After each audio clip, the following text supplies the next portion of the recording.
May mga gawain sa pag-aalaga ng pusa na tila simpleng bagay lamang.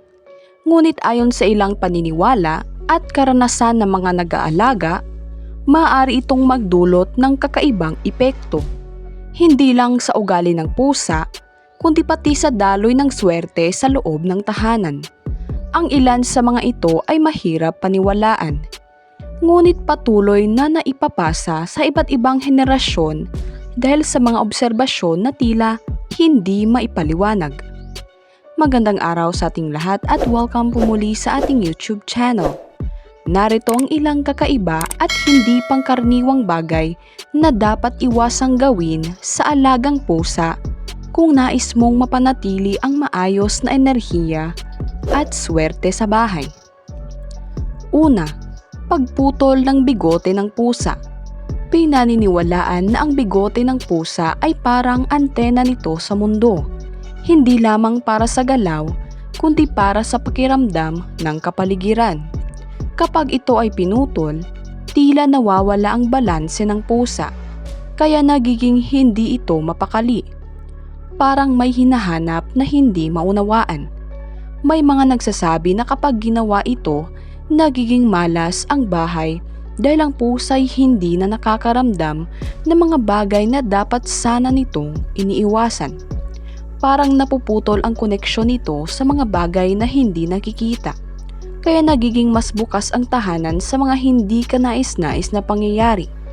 Sa ilang kwento, ang mga pusa na naputulan ng bigote ay nagiging tahimik, matamlay at tila nawawala ng dating sigla na sinasabing senyales na naapektuhan hindi lamang ang pusa kundi pati ang enerhiya sa loob ng bahay. Pangalawa, pagtitig sa mata ng pusa sa kalagitnaan ng gabi. Ang pagtitig sa mata ng pusa sa gabi ay tinuturing na hindi pangkaraniwang gawain na dapat iwasan. Sinasabi na sa dilim, mas bukas ang mata ng pusa sa mga bagay na hindi nakikita ng tao. Kapag matagal mo itong tinitigan, parang nakikihati ka sa kung ano man ang nakikita o nararamdaman ito. May mga paniniwala na maaari itong magdulot ng kakaibang pakiramdam. Parang biglang lalamig ang paligid o magkakaroon ng hindi maipaliwanag na kaba. May ilan ding nagsasabing kapag madalas itong gawin, nagiging mailap ang pusa at tila umiiwas sa may-ari na para bang may nabago sa ugnayan ninyo. Sa mas malalim na paniniwala, ang ganitong gawain ay maaaring magbukas ng hindi inaasahang enerhiya sa bahay na maaaring magdulot ng sunod-sunod na kamalasan. Pangatlo, paglalagay ng salamin malapit sa higaan ng pusa. Ang salamin ay matagal nang iniuugnay sa misteryo at kapag inilalagay malapit sa tulugan ng pusa, sinasabing nagiging sanhi ito ng hindi mapakaling pagtulog. May mga nagsasabi na ang pusa ay tila may nakikitang iba sa salamin na hindi natin nakikita, kaya nagiging alerto ito kahit dapat ay magpahinga. Kapag palaging ganito ang sitwasyon, nagiging iritable ang pusa at nawawala ang katahimikan nito. Pinaniniwalaan din na ang salamin ay maaaring magsilbing daanan ng enerhiya. At dahil ang pusa ay sensitibo, ito ang unang naaapektuhan. Kapag hindi payapa ang pusa, sinasabing hindi rin magiging maayos ang daloy ng swerte sa bahay. Parang may laging hindi tama sa pakiramdam sa paligid.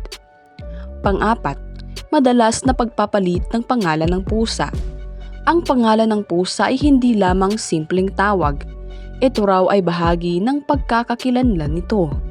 Kapag paulit-ulit itong pinapalitan, nagiging magulo ang enerhiya na nakapalibot sa pusa. May mga nagsasabi na tila hindi na nito alam kung sino ito, kaya nagiging kakaiba ang kilos. Minsan ay malapit, minsan ay biglang lalayo. Ang ganitong pagbabago ay sinasabing nagdudulot ng hindi pagkakaunawaan sa pagitan ng pusa at ng may-ari.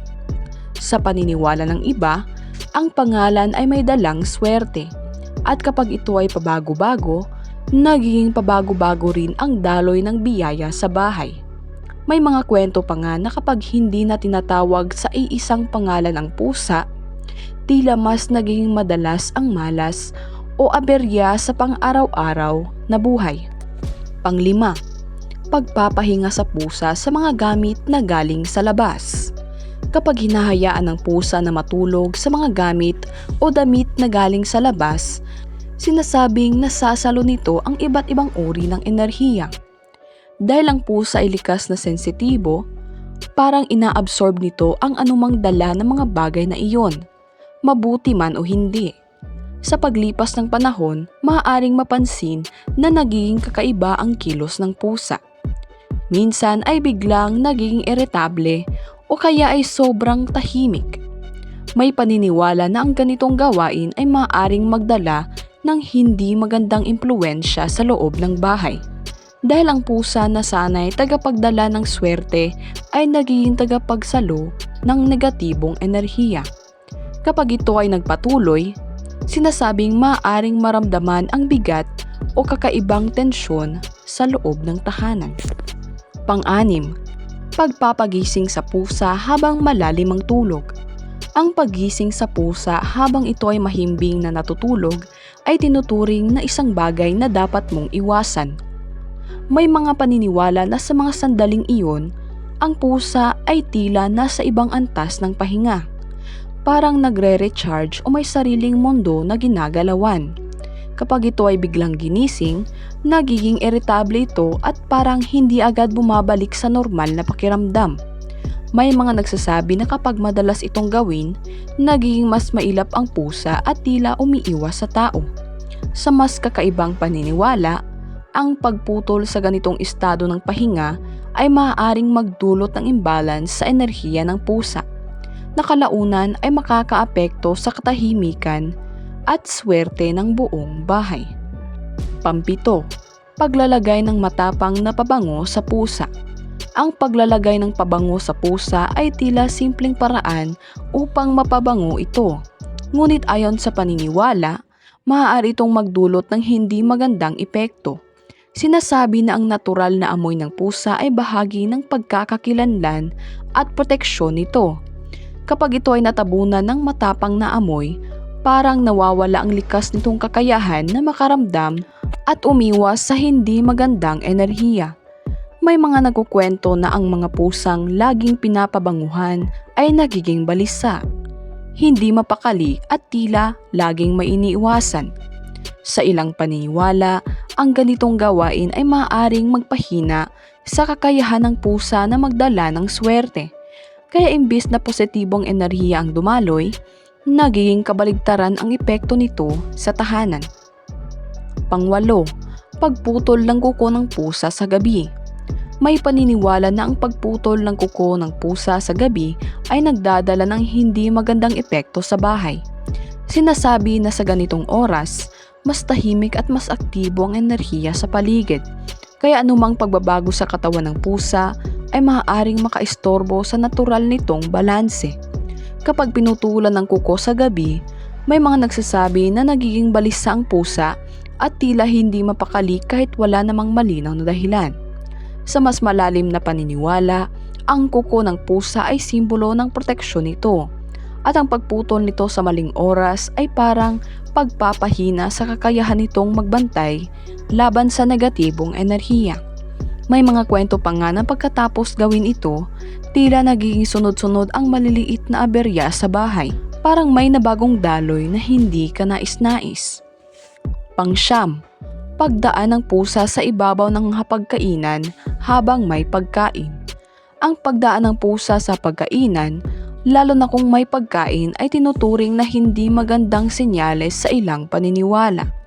Bukod sa pagiging hindi kaaya-aya, sinasabing ang ganitong gawain ay parang paghalo ng enerhiya ng hayop at pangpagkain na para sa tao. May mga nagsasabi na kapag nasanay ang pusa sa ganito, nagiging magulo ang pakiramdam sa loob ng bahay. Tila nawawala ang kaayusan at disiplina. Sa mas kakaibang paniniwala, ang pagkain ay simbolo ng biyaya at kapag ito ay naistorbo ng pusa sa ganitong paraan, maaaring maapektuhan ang daloy ng kasaganaan. May ilan pang naniniwala na maaari itong magdala ng kakulangan o hindi inaasahang gastusin sa hinaharap. At pang-10, pagpapahiram o pagbibigay ng pusa sa ibang tao nang walang malinaw na paalam. Ang basta pagpapahiram o pagbibigay ng pusa sa ibang tao nang hindi maayos ang paalam ay tinuturing na may malalim na epekto. Sinasabi na ang pusa ay nagkakaroon ng koneksyon hindi lamang sa may-ari kundi sa mismong tahanan. Kapag ito ay bigla na lamang nawawala o napupunta sa iba, parang napuputol ang ugnayan na iyon ng hindi maayos. May mga nagsasabi na pagkatapos gawin ito, tila nagiging tahimik o kakaiba ang pakiramdam sa bahay. Parang may kulang na hindi maipaliwanag. Sa paniniwala ng iba, ang pusa ay tagapagdala ng swerte. Kaya ang basta pag-alis nito ng walang ritual o maayos na paghihiwalay ay maaaring magdulot ng paglayo rin ng biyaya at magandang kapalaran sa tahanan. Sa kabuuan, ang mga kakaibang gawain na ito ay nagpapakita ng pusa ay hindi lamang simpleng alaga, kundi isang nilalang na may malalim na koneksyon sa kapaligiran nito. Bagamat ang ilan sa mga paniniwalang ito ay mahirap patunayan, patuloy itong pinaniniwalaan dahil sa mga karanasang tila hindi may paliwanag.